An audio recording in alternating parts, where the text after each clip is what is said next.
سل بني إسرائيل كم آتيناهم من آية بينة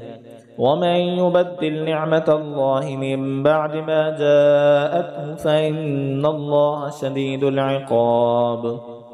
زين للذين كفروا الحياة الدنيا ويسخرون من الذين آمنوا والذين اتقوا فوقهم يوم القيامة والله يرزق من يشاء بغير حساب. كان الناس أمة واحدة فبعث الله النبيين مبشرين ومنذرين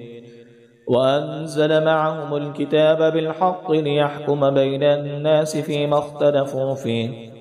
وما اختلف فيه إلا الذين أوتوه من بعد ما جاءتهم البينات بغيا بينهم فهدى الله الذين آمنوا لما اختلفوا فيه من الحق بإذنه والله يهدي من يشاء إلى صراط مستقيم. أم حسبتم أن تدخلوا الجنة ولما يأتكم مثل الذين خلوا من قبلكم مستهم البأساء والضراء وزلزلوا حتى يقول الرسول والذين آمنوا معه متى نصر الله ألا إن نصر الله قريب. يسألونك ماذا ينفقون قل ما أنفقتم من خير فللوالدين والأقربين واليتامى والمساكين وابن السبيل وما تفعلوا من خير فإن الله به عليم. كتب عليكم القتال وهو كره لكم وعسى أن تكرهوا شيئا وهو خير لكم وعسى أن تحبوا شيئا وهو شر لكم والله يعلم وأنتم لا تعلمون. يسألونك عن الشهر الحرام قتال فيه قل قتال فيه كبير وصد عن سبيل الله وكفر به والمسجد الحرام وإخراج أهله منه أكبر عند الله والفتنة أكبر من القتل ولا يزالون يقاتلونكم حتى يردوكم عن دينكم إن استطاعوا ومن يرتد منكم عن دينه فيمت وهو كافر فأولئك حبطت أعمالهم في الدنيا والآخرة وأولئك أصحاب النار هم فيها خالدون. إن الذين آمنوا والذين هاجروا وجاهدوا في سبيل الله أولئك يرجون رحمة الله والله غفور رحيم. يسألونك عن الخمر والميسر قل فيهما اسم كبير ومنافع للناس واسمهما أكبر من نفعهما ويسألونك ماذا ينفقون قل العفو كذلك يبين الله لكم الآيات لعلكم تتفكرون في الدنيا والآخرة. ويسألونك عن اليتامى قل إصلاح لهم خير وإن تخالطوهم فإخوانكم والله يعلم المفسد من المصلح ولو شاء الله لأعنتكم إن الله عزيز حكيم. ولا تنكحوا المشركات حتى يؤمن ولأمة مؤمنة خير من مشركة ولو أعجبتكم ولا تنكحوا المشركين حتى يؤمنوا ولعبد مؤمن خير من مشرك ولو أعجبكم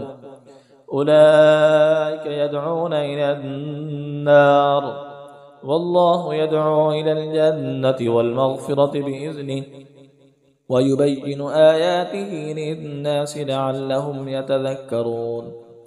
ويسألونك عن المحيض قل هو أذى فاعتزلوا النساء في المحيض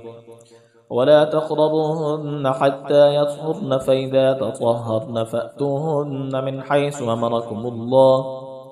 إن الله يحب التوابين ويحب المتطهرين. نساؤكم حرث لكم فأتوا حرثكم أنى شئتم وقدموا لأنفسكم واتقوا الله واعلموا أنكم ملاقوه وبشر المؤمنين ولا تجعلوا الله عرضة لأيمانكم أن تبروا وتتقوا وتصلحوا بين الناس والله سميع عليم لا يؤاخذكم الله باللغو في أيمانكم ولكن يؤاخذكم بما كسبت قلوبكم والله غفور حليم للذين يؤلون من نسائهم تربص 4 أشهر فإن فاءوا فإن الله غفور رحيم وإن عزموا الطلاق فإن الله سميع عليم والمطلقات يتربصن بأنفسهن 3 قروء ولا يحل لهن أن يكتمن ما خلق الله في أرحامهن إن كن يؤمن بالله واليوم الآخر وبعولتهن أحق بردهن في ذلك إن أرادوا إصلاحا ولهن مثل الذي عليهن بالمعروف وللرجال عليهن درجة والله عزيز حكيم. الطلاق 2 مرتان فإمساكم بمعروف أو تصريح بإحسان ولا يحل لكم أن تأخذوا مما آتيتموهن شيئا إلا أن يخافا ألا يقيما حدود الله فإن خفتم ألا يقيما حدود الله فلا جناح عليهما فيما افتدت به تلك حدود الله فلا تعتدوها ومن يتعد حدود الله فأولئك هم الظالمون. فإن طلقها فلا تحل له من بعد حتى تنكح زوجا غيره فإن طلقها فلا جناح عليهما أن يتراجعا إن ظنا أن يقيما حدود الله وتلك حدود الله يبينها لقوم يعلمون. وإذا طلقتم النساء فبلغن أجلهن فامسكوهن بمعروف أو سرحوهن بمعروف ولا تمسكوهن ضرارا لتعتدوا ومن يفعل ذلك فقد ظلم نفسه ولا تتخذوا آيات الله هزوا واذكروا نعمة الله عليكم وما أنزل عليكم من الكتاب والحكمة يعظكم به واتقوا الله واعلموا أن الله بكل شيء عليم.